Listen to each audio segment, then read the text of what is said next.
Alright. We're back. Quickly make sure this is working, then we're all good.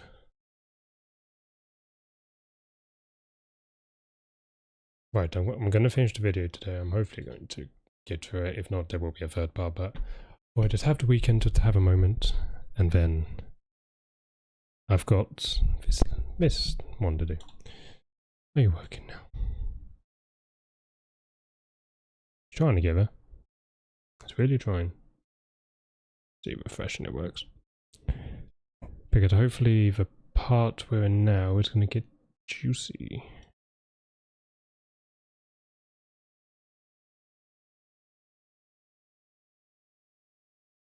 That's one to view live stream in browser. Okay, it works. That's fine. There we go. Right.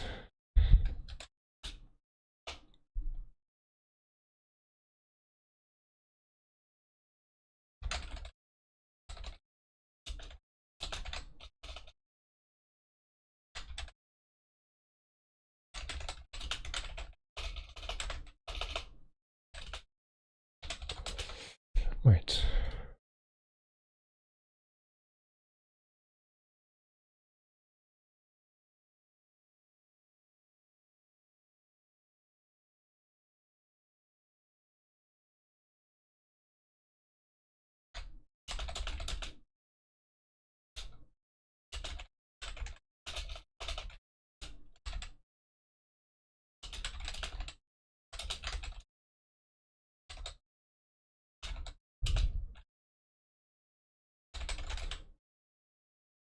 Okay, right. So let's get this all over.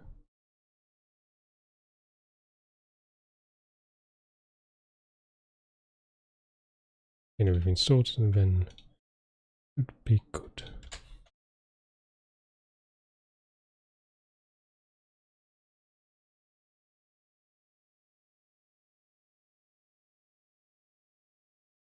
Because why not? Right, so last we established some of the points mostly went on about like the insurance side of it, what that kind of claim is. That's very much clear that it didn't happen. I never understand people who believe that, but anyway, hopefully we'll be able to get into mostly some differences. I did touch on a lot of the differences before, but I kind of wanted to go on to them specifically. Hopefully this area will just test the audio. She called it Cherbourg in France. Should be alright. Called it Queenstown Island, which is nice. So I don't know if we went through this, but I don't think so. Anyway, main voyage received the message late night. I believe it was 8, but there were messages late in the evening. It's mainly because they actually started getting to the ships. There were on the other side and started noticing ships who were in the ice field. A lot of them were from Captain Lord, it said here.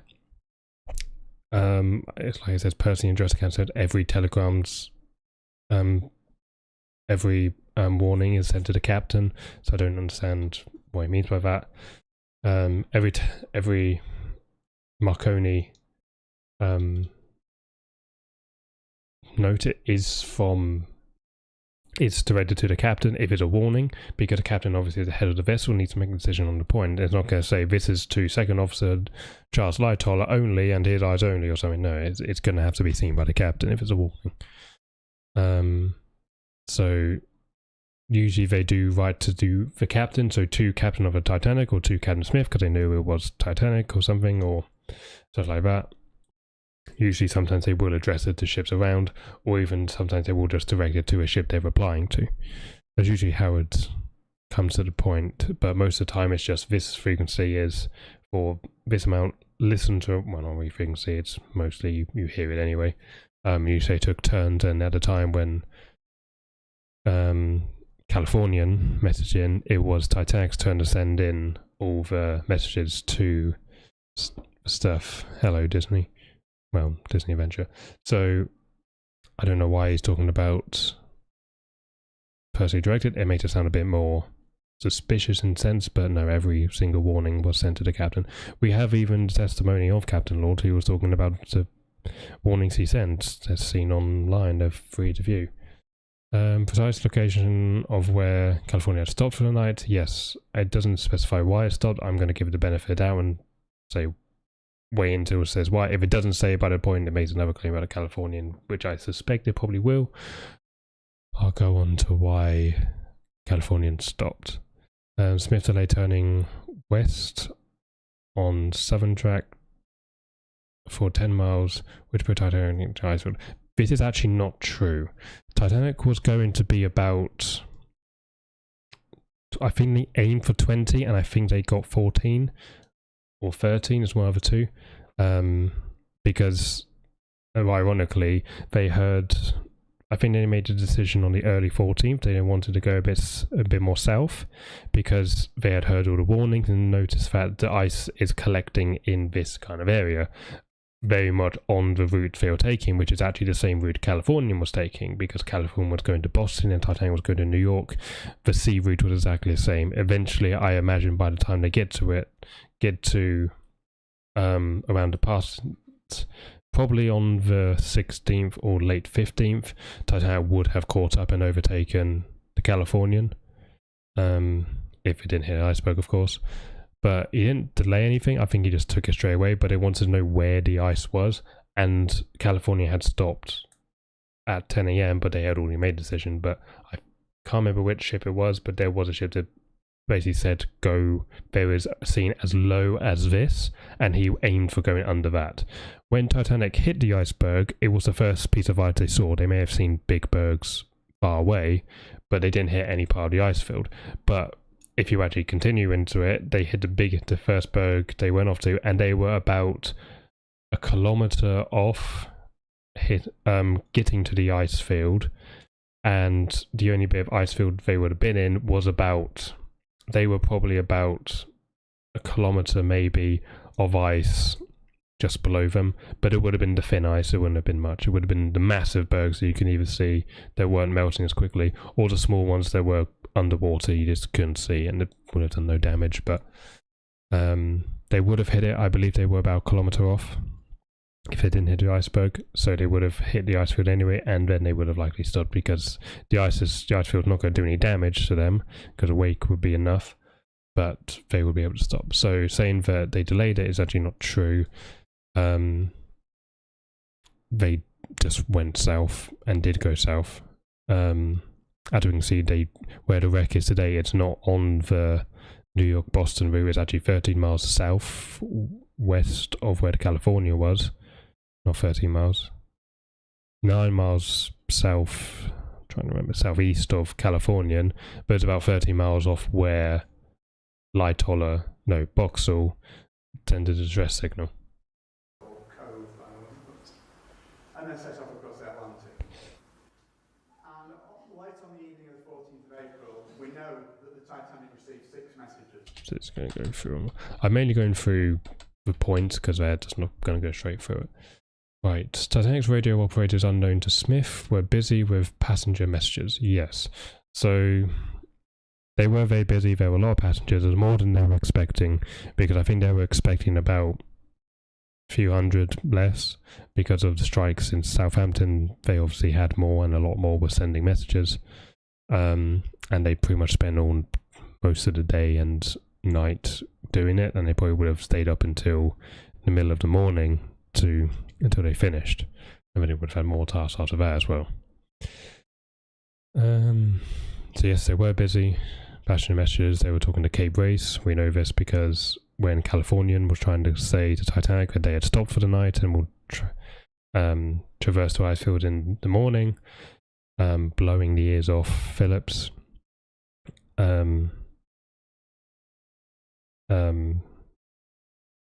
Phillips sent a message saying that the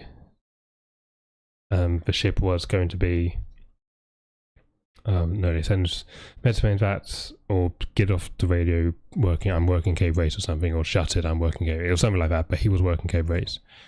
I am mixing RMS Titanic in SS Black Pearl in Minecraft. Still on the construction company, Black Star Line and White Star Line interior and exterior design. Are you just doing an inverted Titanic effectively? Would be interesting. Did not receive California's last message. Said they had heard their message. It was Californian even said that their message they were going to send, they were cut off, was pretty much identical to one they said. There was no indication. It was literally just, we have stopped for the night. They hadn't said, or they said, we are halting for the night. We're going to traverse in the morning or something. It was, I believe it was something along that, but they had stopped a little bit before that. And they had radioed in, and they had said before that they had gotten to the ice field and was going slowly. So they said where. So it's not like Titanic didn't know where California was. It was just indication of that, really. Several other ships in Icefield at night. So the only real one that we know of is Californian. Some people said there's a ship called the Samson, but I don't believe there's any evidence for that. I think they've just came up with a ship called the Samson because I believe the Samson claimed they were there, but there's actually no indication there was, and if there was, they wouldn't have any radio, and if they wouldn't, then they're basically screwed in an ice field. There's no evidence that there was a ship between Californian and Titanic, because a lot of the passengers estimated that they were about 5 miles away from California, but we know based on where the wreck is today and where California was, it was about 9 to 10 miles. And based on how far away they said, the consensus was that California was on the horizon. And because it was on the horizon, given if you were standing on the boat deck, like pretty much all of these people were, you would see California about 9 to 10 miles away. So we know it was at the horizon, and so it gives it 10 to 5 miles away. But there were some people who said there were a ship 5 miles away, and that's where the idea of the Samson came to be. That another ship was in the middle of them, between them, but a very small ship. So several other ships. When it says several, the only ones we know of is Californian. We know that ships had just gone through it. But Californian and Titanic were the only ones around the ice for the time. I think the other closest one was probably the Mount Temple, or even maybe the Virginia. So, all traveling, all traveling source feed. So, Californian stopped. Mount Temple was around there, but it wasn't in the ice field. Virginia wasn't in the ice field. I believe it was southwest of Titanic, but it was one of the closer ones. All traveling at full speed. So there's a misconception that Titanic only... So people think of, when you think of ships, they think the same of cars. The faster you go, the harder it is to turn. But that's actually not true, because ships turn by their rudder, which is at the rear. The more water that passes over that rudder, that actually more deflection of that water is to push the ship around. So as I can probably get my model out just to kind of show it a little bit, as the water is flowing around the rudder, as it turns, it deflects water another way, which pushes the ship one way. So if it's deflecting it left, then the stern will turn right, or be pushed right. That's why the sterns move very far over. So it may lag because this file is going to take up a lot of processing speed, but oh well. All traveling full speed.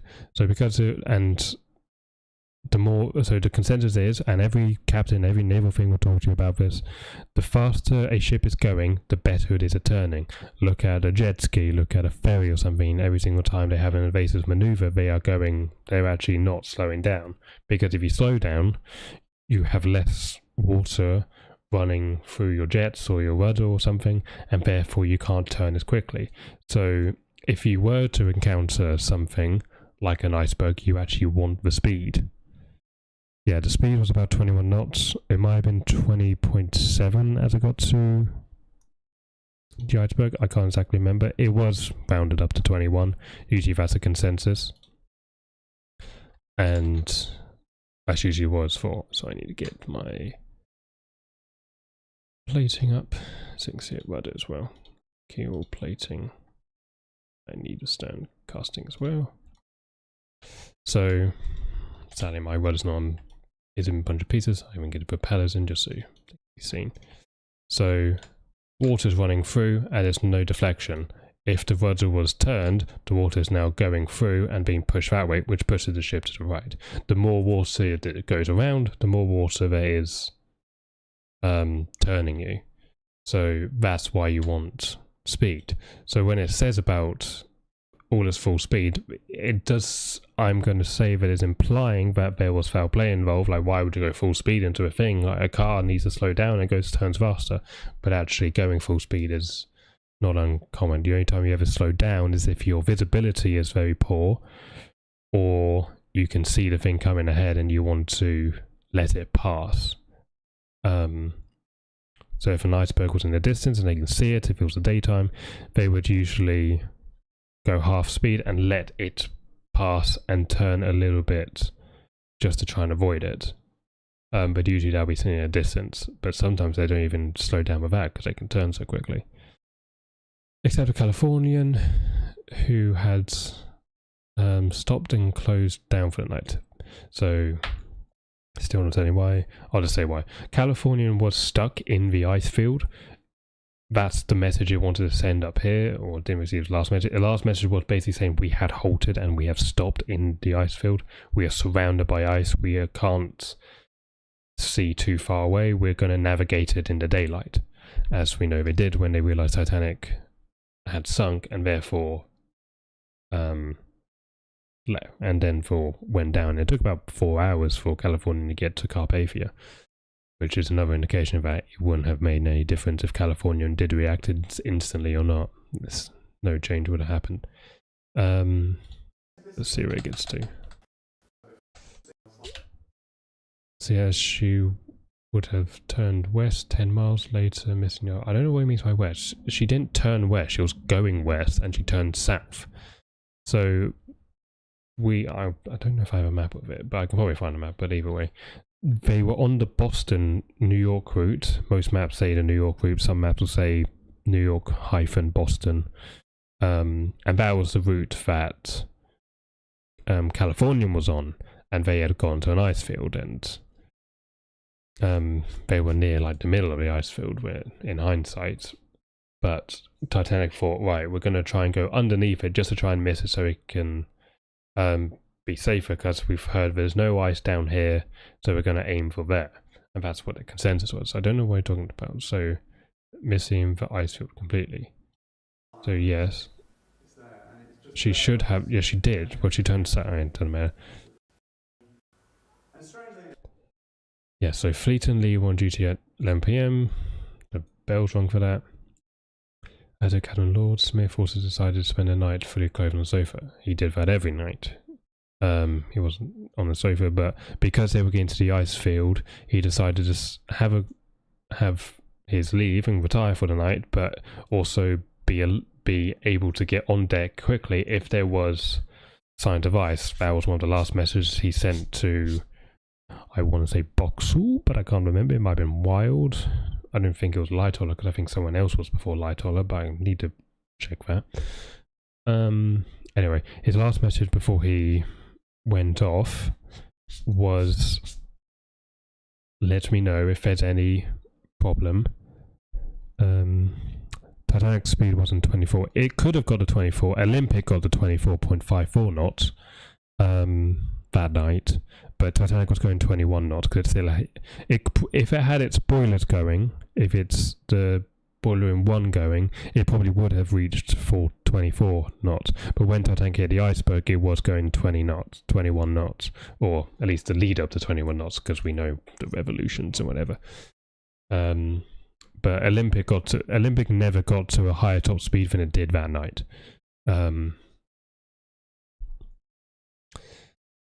So the Smith was on board in his clothes, just taking a nap because they were getting to a quite dangerous part. His kind of shift was over, and he decided to take his leave. If they needed him, his cabin wasn't far. It was literally just, you go through 2 doors and you're there. You go towards the navigation room onto the right side of the ship, and then you go through 1 door, and there you go. You're in his sitting room. So he wasn't far away from the wheelhouse.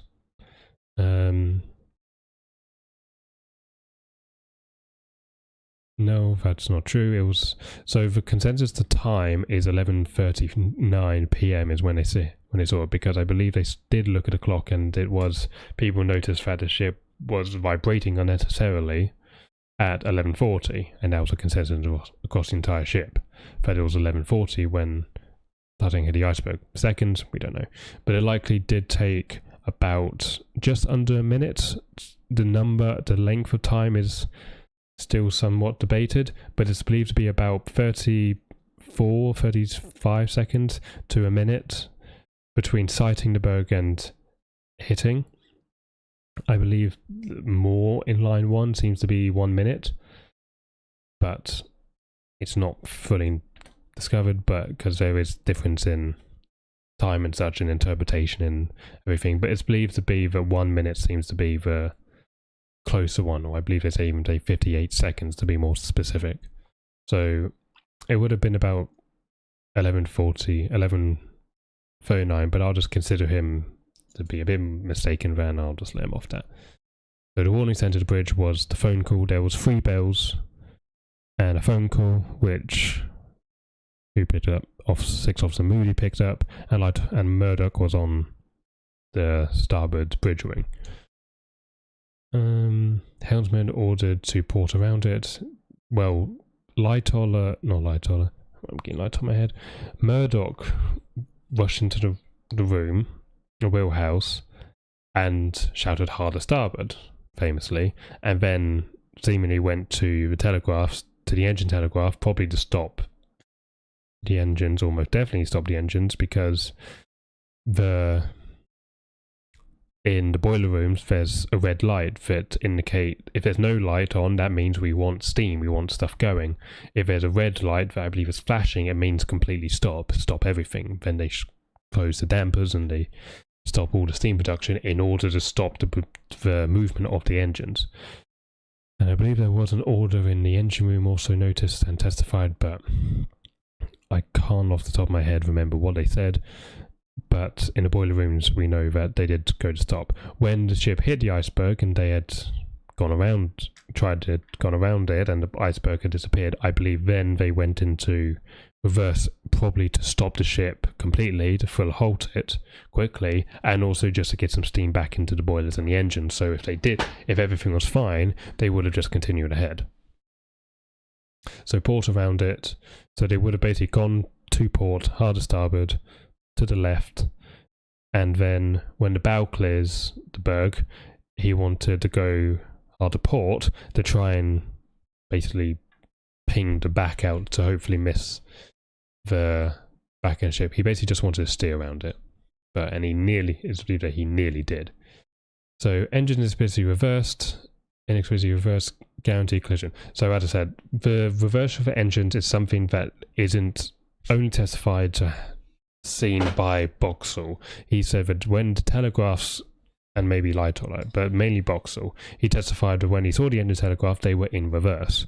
But as we know from Frederick Barrett and someone in the engine room, it's actually that the order was to stop the engines. And Lightoller's not stupid. We know he's very safe naval guy, and he wanted to basically go around it. So the best thing you can do is to try and get as much flow as you can over the ship. The more water you have over the ship, or over the rudder, and the cleaner it is, the more you're going to turn. So it may have been a that angle, and we know by Hitchens that they hit a 2-point turn before they hit the iceberg. So yeah, it's the reversal engines. It seems to have happened after the collision, because they wanted the collision to be avoided, or at best minimal damage, but they wanted to basically go around it by stopping, and by stopping the engines, that means the propellers are moving, and therefore there's no disruption of water around the rudder, so the turning would be more sudden and quick and everything. Which is possibly why Titanic turned so quickly to port, because there was so little disruption of the water. Because obviously the propellers have to wind down and get slower and slower. So no, they weren't reversed, but I think this was made in 2012. I can't remember, I think it was 2012 this was made. I believe it was December 2012. I tried to have a look, but I couldn't find anything. And yeah, there was just nothing really said anything that started about. So where's this next bit?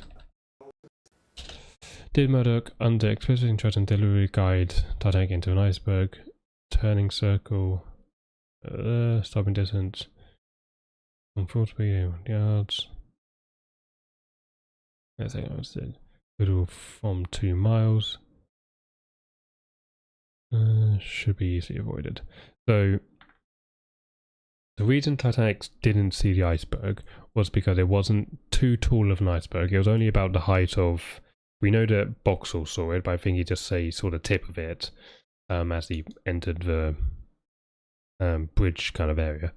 And so it's believed it's only about as high as the bridge wings, maybe just a little bit higher. It wasn't a very tall berg, it was quite a wide one, because I think they hit the leaning edge of it, so it was quite a wide one when they were facing it.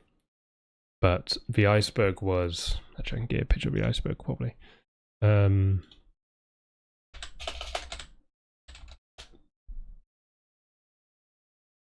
So this is believed to be the actual iceberg that Titanic hit. I believe this was taken somewhat after. I think it was like a week or two after or something, or it may have even been the morning. I can't remember which one. It was 2 weeks or the morning, one of the two. And it's because this is quite rough. There was a lot of like paint marks, they were said, in the areas, mostly red.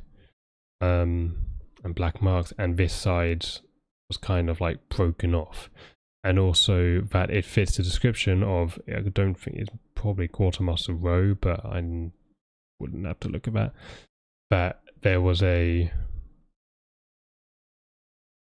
he said as it went past that it looked like the Rock of Gibraltar, and this looks like the Rock of Gibraltar, so it's been described as the Gibraltar Berg. And this is the best fitting bergers around. They usually did take pictures of icebergs. They were quite remarkable thing to look at. And this is believed to be the iceberg that they hit. But it wasn't a tall berg. This is only about 30 feet or something. It's not much. Or 40 or something like that. It's not much. It wasn't that high. So as you're kind of far away, you have a completely black sky, you have a moonless night, so there's no reflections off the berg. You have a very calm water, so you wouldn't see any of these wakes from it or water crashing against it. You would see none of that. And the further away it was, so if you're sitting on basically its level, as you can see, we're kind of like midpoint. If you're seeing this level, the horizon would be higher as you look at it, as you look down at it, and therefore it would have hid behind the horizon, so only the peaks would have been above. So even if you're seeing up here, you would only see this little bit and this little bit maybe, so you wouldn't be able to see the whole berg in general. So on 2 miles, I can't remember where he said that. I think he did say it in inquiry, it might have been a British inquiry, but either way, they wouldn't have been able to see from 2 miles. They saw about, it was like 350 meters. It was longer than the length of the ship. But they have to react and get in. Obviously, Titanic's moving quite fast, but obviously, the speed, they could turn quite quicker. So it wasn't easily avoidable. Obviously, it was so close. And I imagine if they saw the berg 50 meters or even 25 meters earlier, Murdoch would have likely pulled off the turn, if not just punctured enough compartments just to survive, probably 2. But other than that, it was so close. Did he deliberately guide Titanic? So did he directly instruct under explicit? So that's just assumptions. That's just putting his force and belief into it. No, if he wanted to directly deliberately got a Titanic iceberg, he would have just rammed it, gone straight in. I don't think he would have attempted to so hard to avoid the berg. And sideswiping the berg is hard and probably never really documented at that time. There might have been one ship that sunk by a berg at the time, but they knew they were dangerous because they're basically just floating mountains. Only 6 witnesses this event, only 4 of whom survived, all working class. What do you mean? What, a collision? Because suicide is still disputed because there's a lot of evidence that says there was actually Wilde that committed suicide based on testimony of like Lightoller, but that came out kind of around the time Walter Lord was talking about. It was more known at that time, so it's believed that Lightoller or Murdoch didn't shoot himself. It was likely Wilde.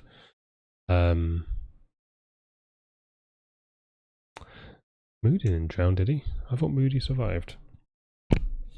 Let me quickly check. My brain says there was the 2nd, 3rd, and the 4th that survived. 6th officer Moody. Oh no, he did die. Okay, fair enough. I don't remember who. I know that Lightoller and Box will survive. Oh, there was Moody because it was a 6th, but it might have been another. Anyway. Let's have a look at the officers, just quickly see. It might have been Pittman, that's who I'm thinking of. No, Lau survived. He was the 5th officer. That's right. Okay, no, I'm just gonna. No, I'm back on track now. So drowned. He obviously died, and leaving. I don't know what that means. So only 6 minutes. That's not true. There were quartermasters. So we have Hitchens who survived, Quartermaster Rowe, Oliver. There were a few first-class passengers, some working class, but there were mostly quartermasters and people who were on deck. So obviously it happened in the middle of the night, so everyone's going to just be asleep or in their cabins. Because they're not going to have, not many people would have been roaming on the ship. So Quartermaster Oliver, I saw nothing. I don't believe he said that. I believe he said it was Oliver or something. One of them said, Oliver I believe was on the bridge, not the bridge, the docking bridge.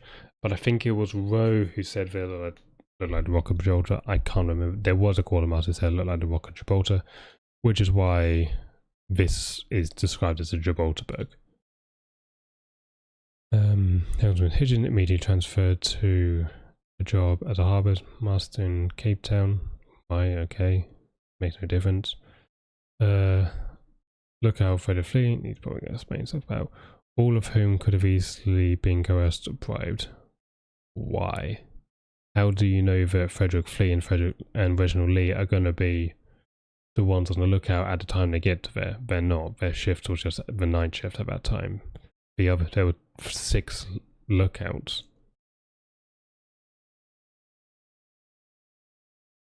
Let's go through one by one. Captain Smith ordered Titanic half-speed ahead for 5 minutes. Yes, because they were assessing the damage and they thought it was light. Because they literally just looked over the side and saw no damage to the hull or anything. And I believe it was Boxall or something said his first assessment he didn't notice anything, but he did on the second assessment. Was he trying to get closer to California? No, he just wanted to move away from the iceberg that they just hit. So obviously that's just a given. Then when a ship spotted on the horizon, ordered engines closed down. They did not notice the ship on the horizon. They noticed that the ship was damaged, and if you sail into damage, you're just shoveling water into the hull, so just going to speed up their sinking. Look at Britannic or even the Lusitania.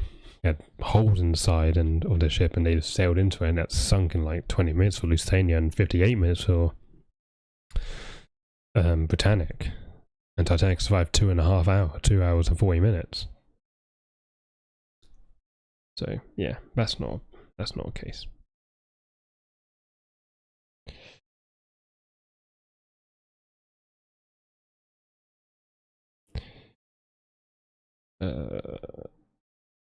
Was he trying to go to California? They didn't see California. They literally just turned out and then went straight. And I believe they did go a little bit north, but not by much. Which is why I believe that Titanic actually went about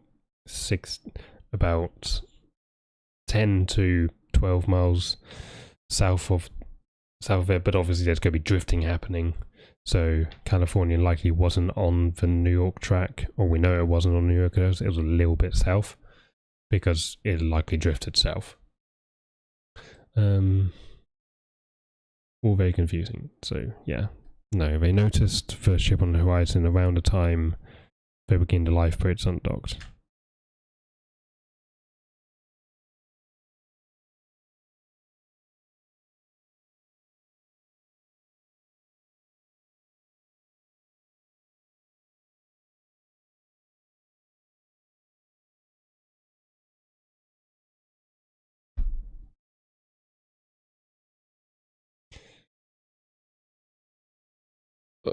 Ship standing dead in the water. Yeah. They're not going to sail a damaged ship. Rescue ship standing by. There was no rescue ship on standby. Messages sent from Californians staying in position. Yes, they did that because they had sat in an ice field and wanted to say where they were in the ice field so other people around could not go to where Californian was to try and avoid the ice. Smith can see a stationary ship on the horizon. Smith didn't see the stationary ship. I believe it was more Murdoch and Lightoller and even Boxall was said to go to that ship and such, sail to that ship. Might have been probably Murdoch actually. Assuming it is the California and therefore everything is going to plan. If you're going to plan, so my kind of consensus with this whole California is involved. If you wanted to be on near California, why would you sail away from the course it is at? Why would you try to avoid the ice that you want to use to sink you? And why do you sail away from your rescue ship? Why would a rescue ship ignore communication from Titanic and shut off for the night? If you ask more questions like this, the whole belief that Californian was involved just makes no sense. It was just a ship that was in the area.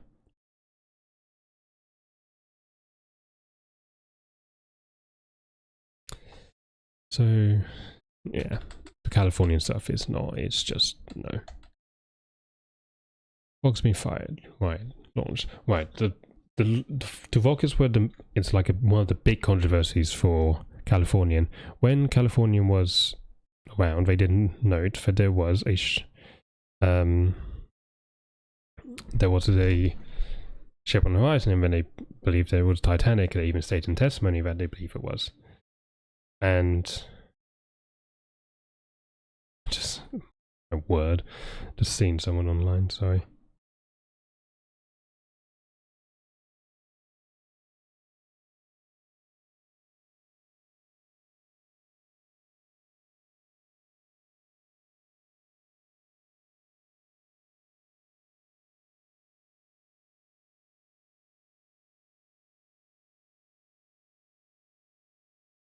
Apologies.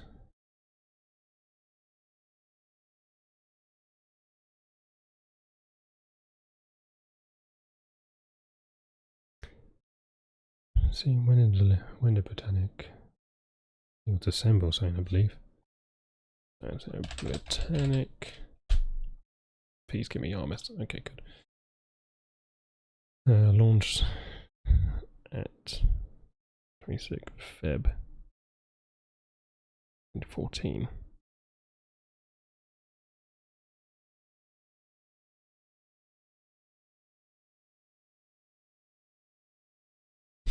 Okay, so the rockets were a problem for it because everyone's like, you noticed a rocket and yet you did nothing. The problem with a lot of the things with the rocket is that rockets were not, there was no laws for the rockets before Titanic. There was no distress rockets. It's believed that they only were used as like some signaling to say, I'm here, hello, I see you, that kind of thing. There wasn't any indication that Titanic was sinking from their perspective. Should they probably have gotten the radio? Yes, but they've been told to shut up, so they were kind of, I would imagine they were hesitant on it. So when Titanic is sending up rockets, there's no indication, because we know they were multicolored, but they would have been in a bright white flash, because I believe I have a picture of the rockets, because I found them. Let me see if I can find it. So the rockets were multicolored, the balls, you can see them here, each of these balls would have been different colors, but they burned so brightly they would have just looked white. So I can't find it. Titanic rocket red, I'll just go do that. It's not going to show me any. So the rockets had no indication after Titanic sank, or after Titanic set sail, or after Titanic sank, they changed it. I believe red rockets meant danger, or sinking, or some kind of problem had occurred. That's a nice graphic. Rocket basket, well, basset, well done me. Maybe I'll find it later. Anyway, they have found it. We know where it is. And the balls, they do have little balls showing in their different colours. So when Titanic sank, they turned red, and that meant danger. But it was also all in a hindsight thing, because Titanic rewrote a lot of the laws. So midnight, Titanic started sending out distress signal rockets. So they're not distress rockets. There was no such thing as distress rockets before Titanic. It was just signaling rockets. Some of them even called them party rockets, but that's the only thing it was. They weren't distress rockets. Distress rockets only came after, and they were coloured red. So signal seen by California, yes, white only. They weren't white. They burnt white because they were so bright. But they were supposed to be multicolored. The ones show blue and green and orange and stuff like that. If I really wish I had a picture, but I'm going to try and find it. Wreck. I'm going to say distress rockets, because it's not going to give me rockets. Not going to find. There you go. So we found them. They know where they are. Flares, that's probably better. Once hopefully Reddit tells me what they are. It shows me images of them. How can you see the rockets here? Please show me the front image. So you can see there's like a greeny one, a bluey one, orangey ones, and whatever. It's more of a color credit one. So dark, yellow, orange. I believe there was a blue one, but I can't remember exactly. You can see that's different. So there were multiple colors. It's just they burned so bright that they looked white. So they weren't white, they just looked bright. Even the passengers on Titanic said they were white, but that's just because they were burning so bright. Captain Lord repeatedly asked them the colour. Was he expecting red or blue? There weren't any red ones at the time. Confirmed as sending red, white and blue. So they sent out rockets. Any rockets they had, it didn't really make any difference, but they all came out to be white. Even passengers and survivors said that they saw white rockets go up. It's just, as I said, they burned so bright that it looked white. So no, they didn't see red and blue. They may have seen a hint of them as they were coming down, but they mostly were white. Were these rockets from another ship? No, they were from Titanic.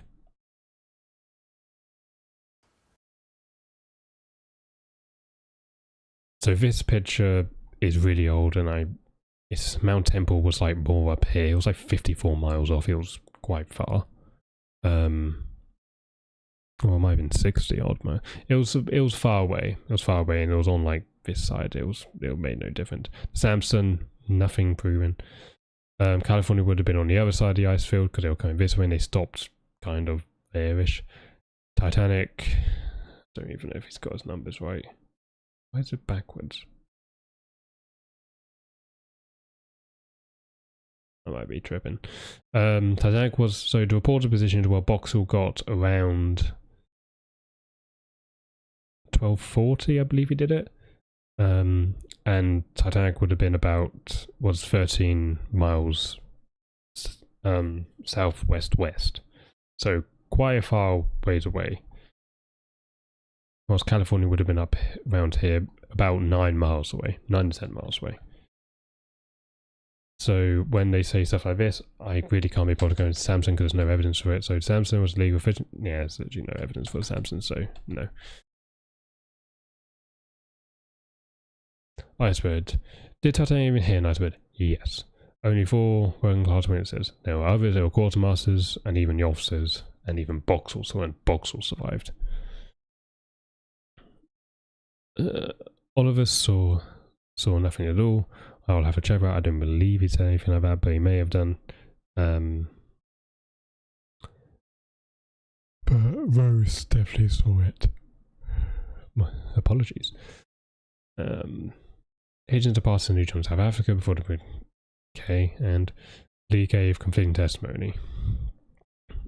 Well, it's because his conflicting testimony was from the officers to him, because he's going to have different perspectives from the others, but they mostly said the same thing. His most thing was the time. Most of the conflicting things is that they said the ship was turning whilst they were still on the phone, which is not entirely believed, and they believed that they probably would just had the phone up, and their perception was back because yeah, it wasn't fully known exactly. I can go on about for the order of events, but I won't for now.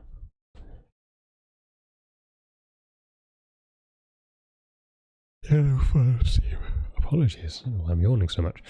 Several contemporary reports mention a yellow funnel steamer seen in the aftermath of the collision.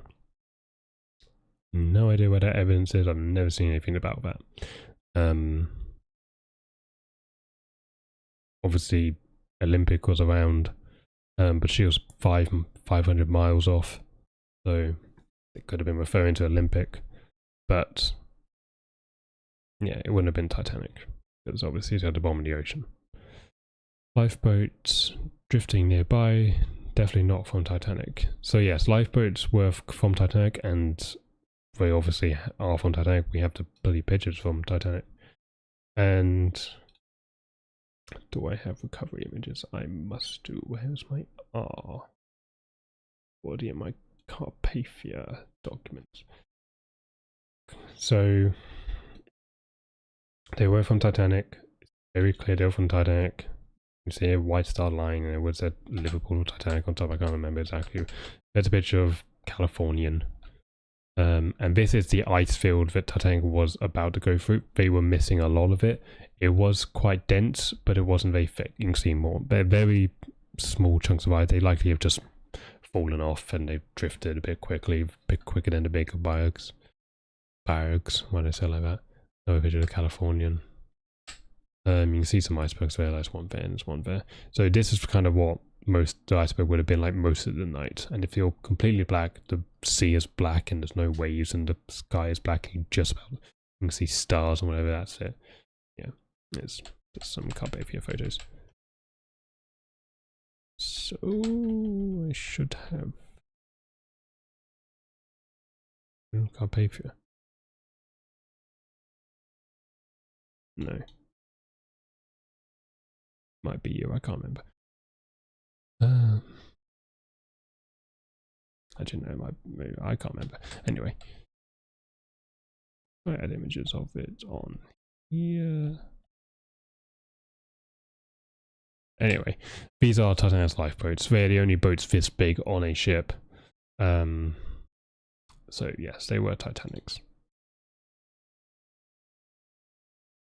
Definitely not from drifting nearby. Yes, they were. All of them were Titanic. They picked up all of them. They left one boat, I believe it was Capital A, because it was just pointless, and I believe they just buried some people on sea on it. All the ice on deck could have been from the collision. What are you on about? What are you on about? I don't know. No one means by icebreaker. There was no icebreaker in the area. Edith Russell. Well, probably what? Morning still, probably because I'm talking a lot. Survivor said officers told her that California was on its way to pick up everyone. Yes, everyone has survived, obviously. Life is less than half full. Yes, this is because the annoyance of women and children first, or women and children only, in the sense of the port side. In fact, Pod was in fact stopped 19 miles away. So the 19 miles is what a lot of the historians were saying, because they were going off quite they were going off Boxall's one, and that was before the wreck had been found, and the 90 miles didn't really took a long time to be kind of shown there it wasn't. It was actually 9 to 10 miles away. So no, it wasn't stopped 19 miles away. Was Lord still waiting for a coloured rocket? No, because they were all coloured, it's just they burnt white. Finally dawned on Smith that no ship was going to arrive. I don't think he expected any, I think he just wanted people off, obviously.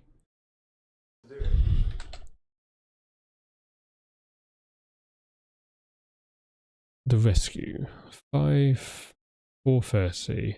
I'm let's go with Titanic at sun. Maybe I just reached a flotilla of lifeboats. That was about 4:30ish, 4:40 when they reached the boats. And I think the first one was boat 2. It was boat 2. Because I believe it was... No, it wasn't boat 2. It might have been boat... No, it wasn't boat 2.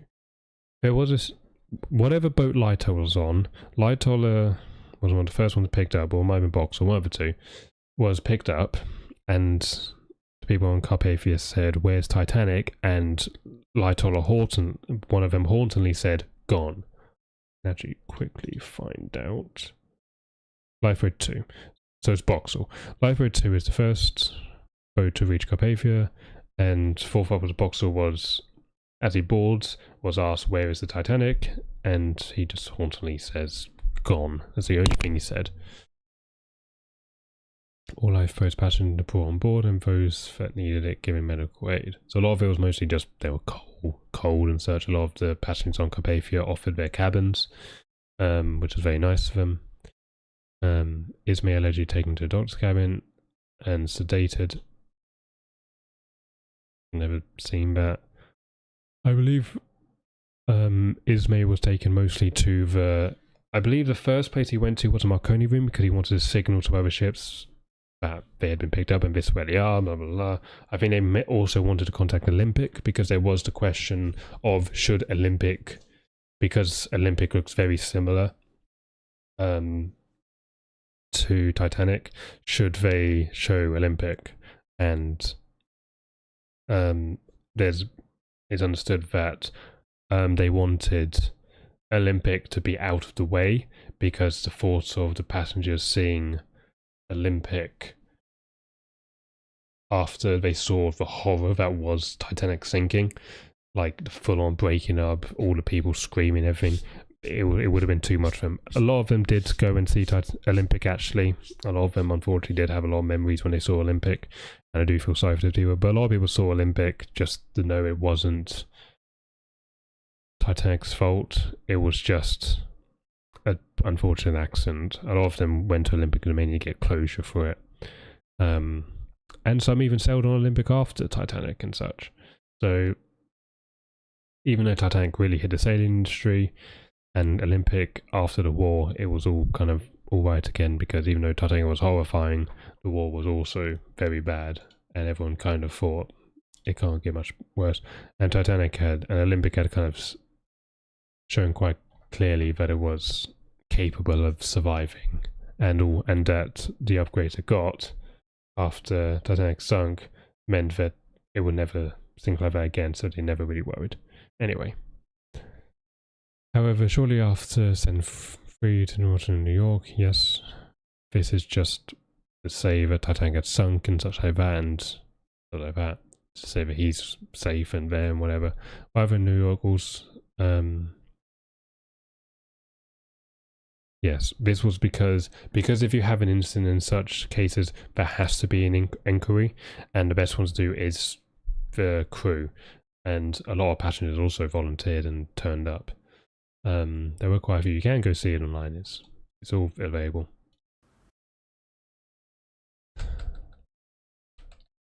So that's from Carpathia.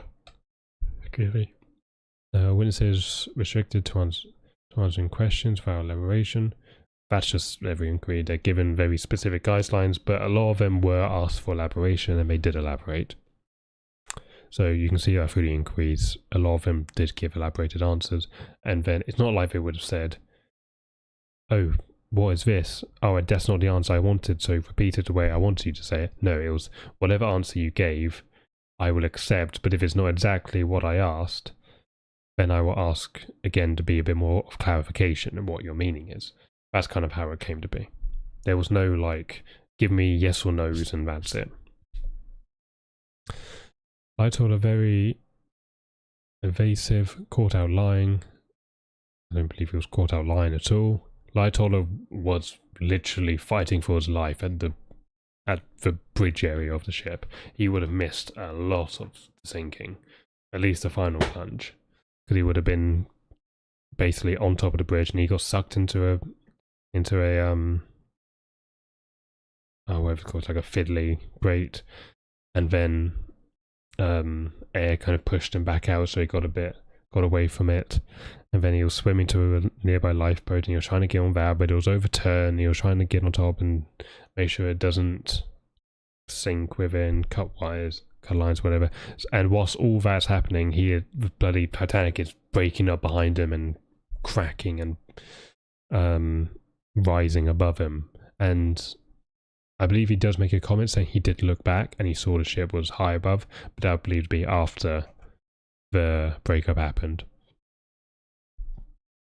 Claimed he was in the water for almost an hour, maybe even felt like it.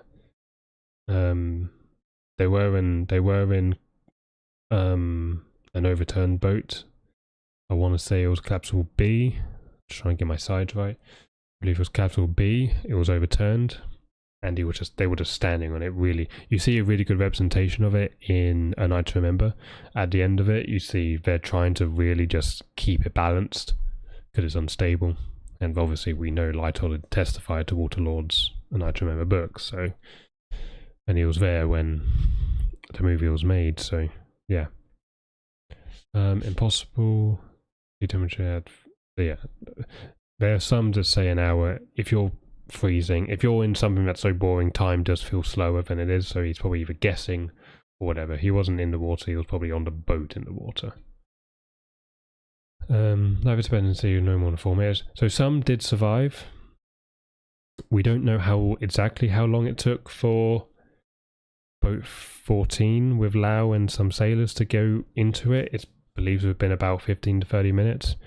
But the main consensus is that they went back at about 12 and they only picked up 5. It would have probably been about, given the clothing, maybe at minimum it would have been 4 minutes, but it could have been quicker. But on average it would have been a minimum 4 minutes, but we know that some people did survive for about 20 to 25 minutes, but it wasn't many. So a lot of them probably died around the 10 to 15 mark.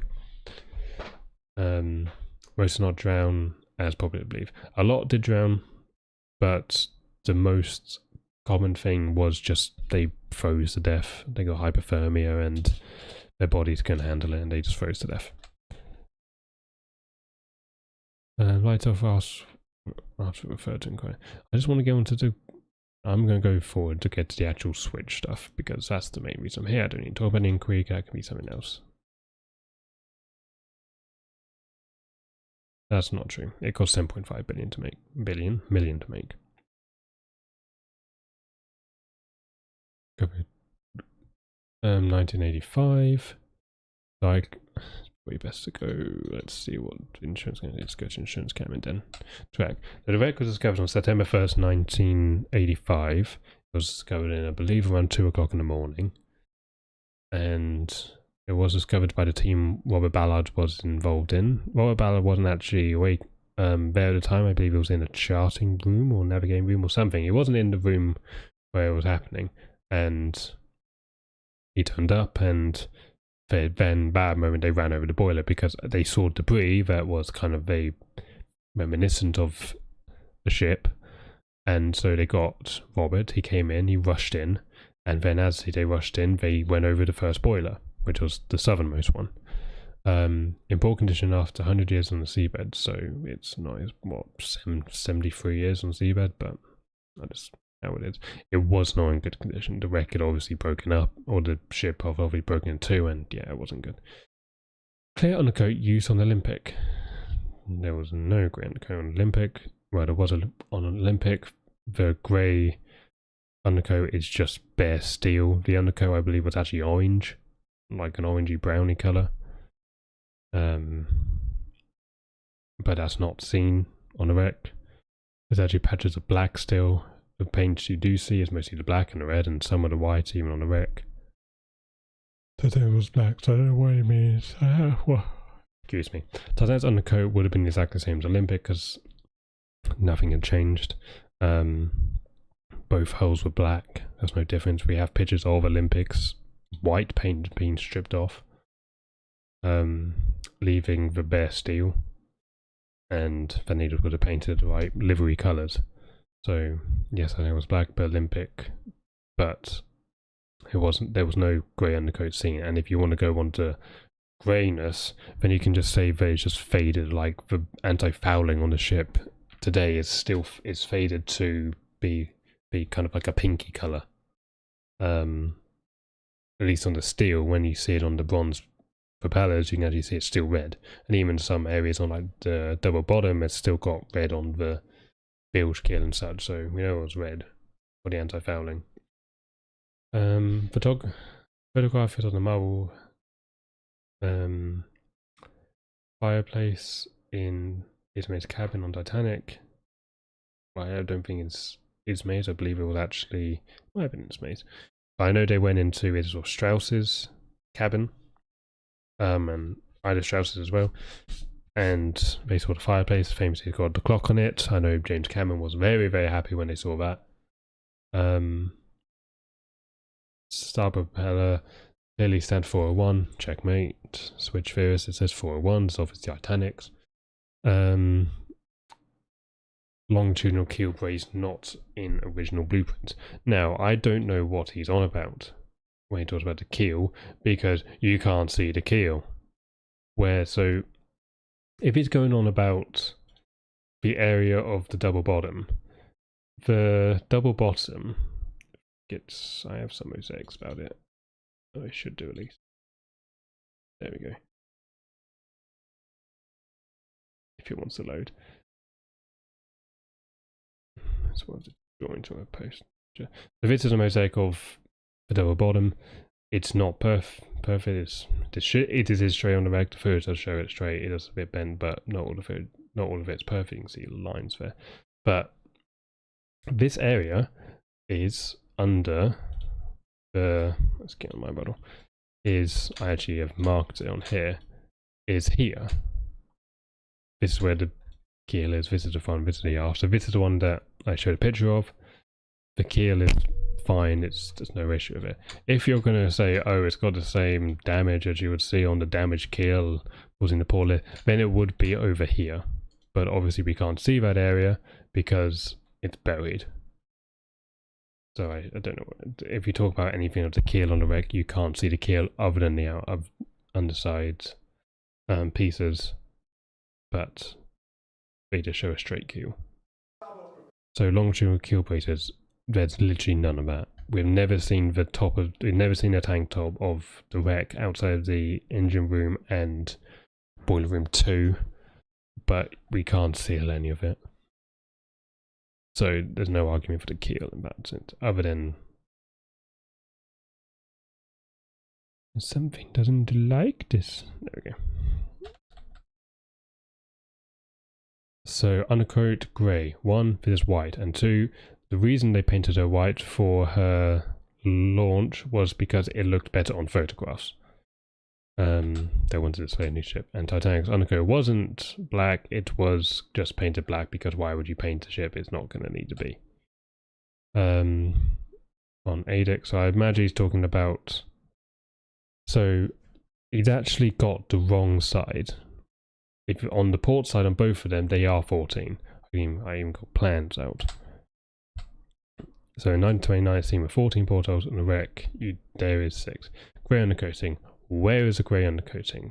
One, this is rust coating. That's actually black. The thing wasn't perfectly black, it was a faded, and you can even just say it's faded because it's been underwater for however long. The 417 on the top of propeller, yes, because Titanic's propeller. And then, okay. So this is, the fact he's saying this shows how disingenuous he is, because this is a clear indication of CGI. There is clear images of what the nameplate looks like. And there's even footage of the nameplate. I even have a video of it, which I'll show now. So this is the actual ship. This is when they went in probably 1996 or 8 or whenever it was. And you can start seeing the nameplate. So you can see the T here. And you can see where the rust is not going to, because it's going over this. The engravement of the letters wasn't an engravement of like they're digging out a hole and that's how it's engraved. No, they made a trench around the perimeter of the letters. See here, and there's some patches over there and whatever, it's filled. Some of the white patches. So this is white paint, obviously, because it was white. Or not white paint, but this is like the undercoating or the bare steel kind of thing. Because the white paint would have been up top. My mistake. Another T there. A here. So this is completely smooth other than the ridges. And you'll see the N coming up. There's the N. Mostly covered, but yeah.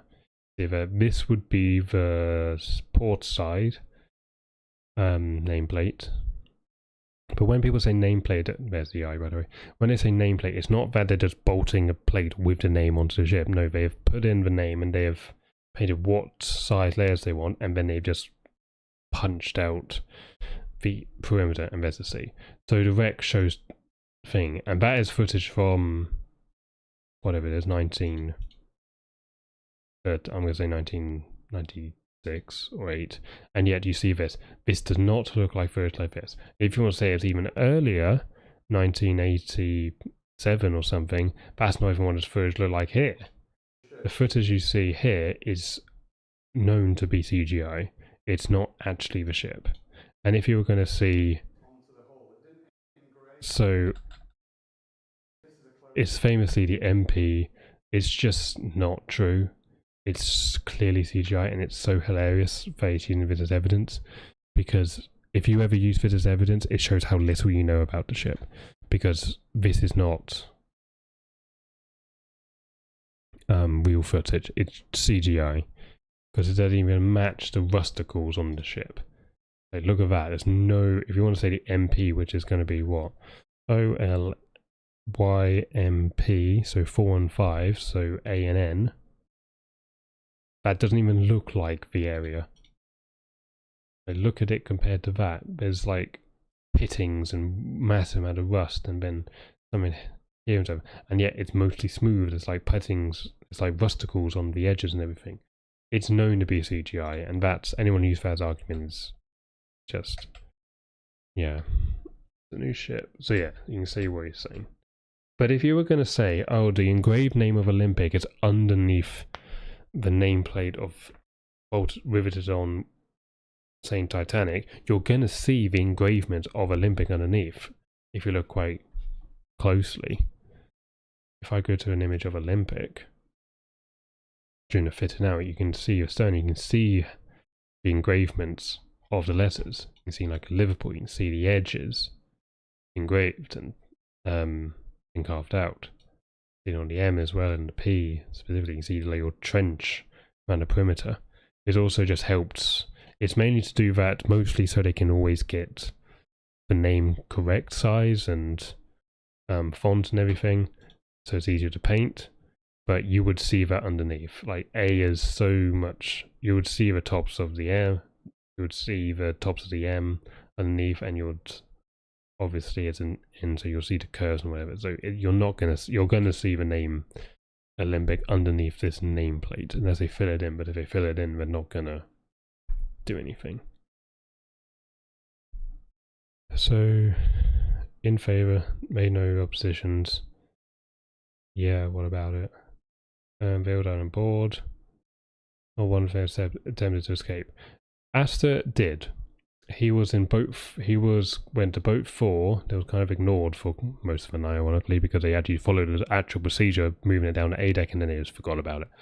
And then later on, they didn't have the key to open the A deck hatches, so people can get into the lifeboat from A deck for boat 4.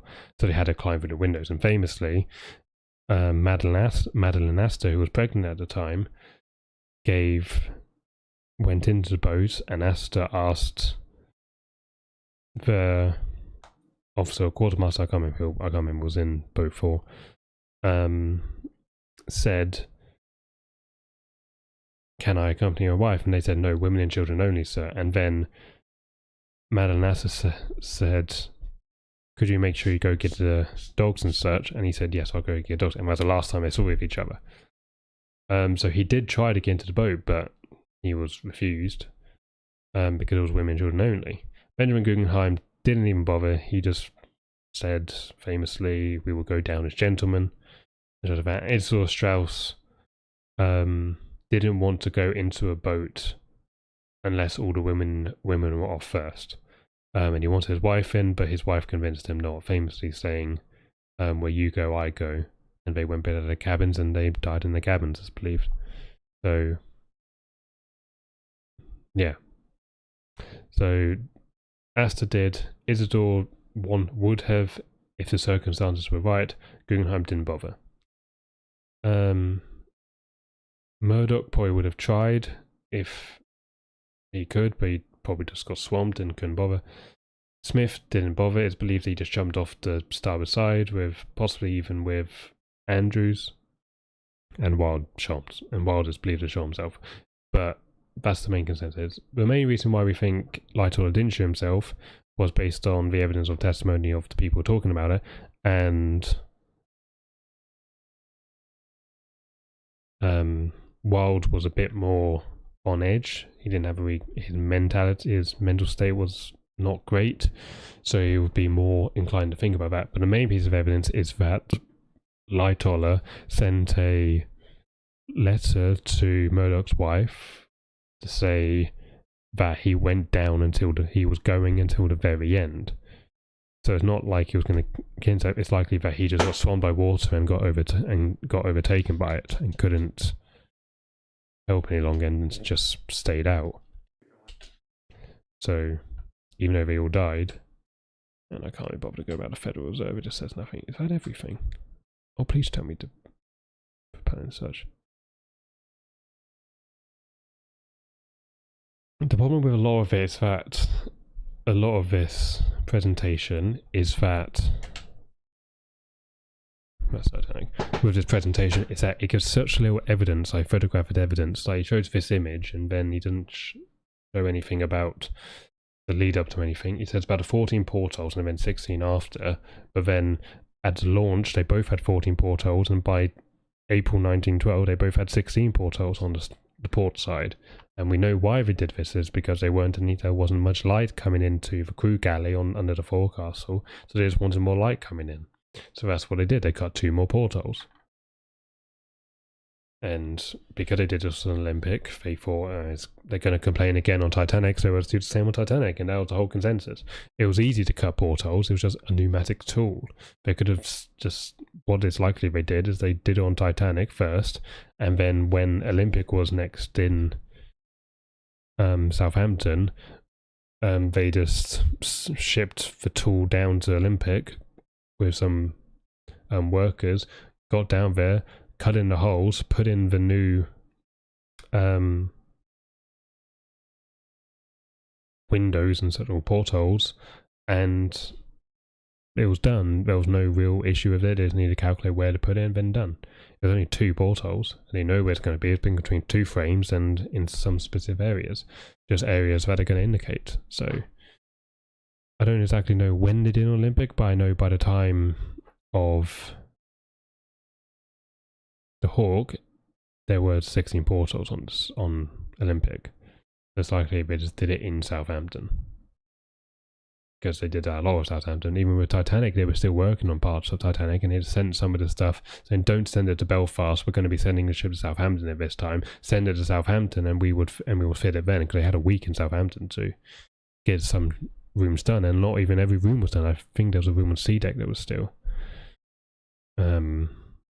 unfinished and pretty much empty, and I believe they just locked it because they didn't want people going on it. So the problem with this is that there's very little evidence. It's just a lot of claims, and he's not showing any photographic evidence. He's not giving the full story. It seems like a lot of it is quite poorly researched, and I don't know his real photography of history. And I don't know if he's fully looking at Olympic or if it's and Titanic, or if it's just a part of that book or something. Yes, Titanic was a disaster. Obviously. 1,496 people died.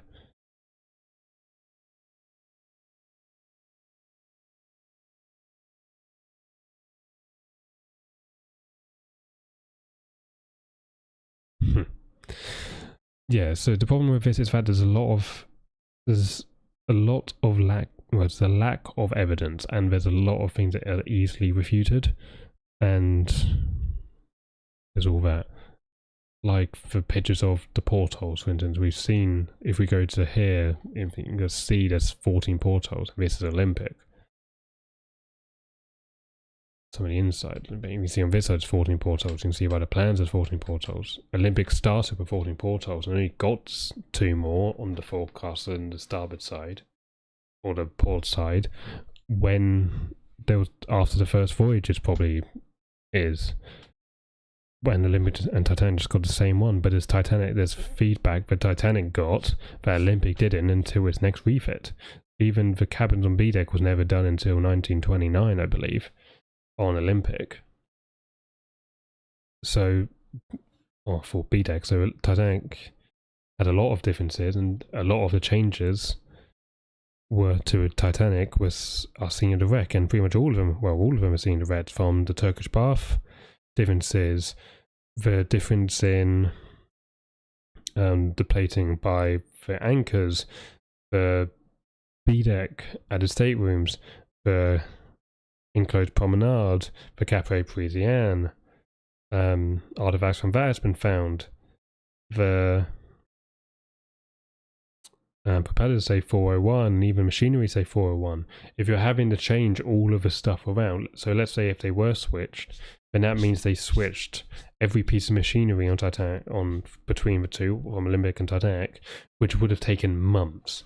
It took them I believe it took them. I believe they started putting the boilers and engines in pretty much straight away, and Titanic only got its final funnel installed by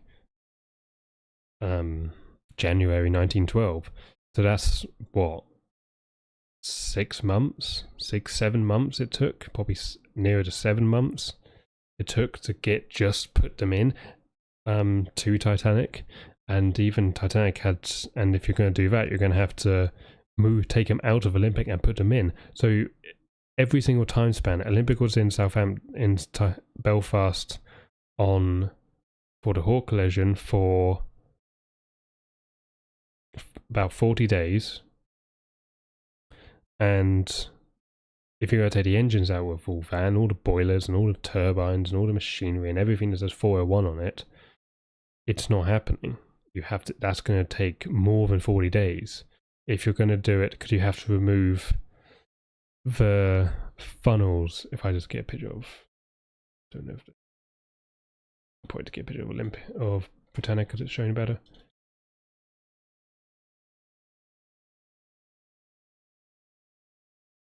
If I have the images and they would load. So this is a picture of Titanic spoilers, and inside, not boilers, funnels.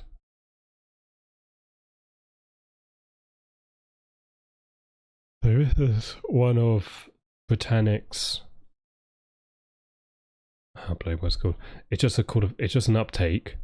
This would have sat inside the casing for. That would have led to the smoke being released through the funnel.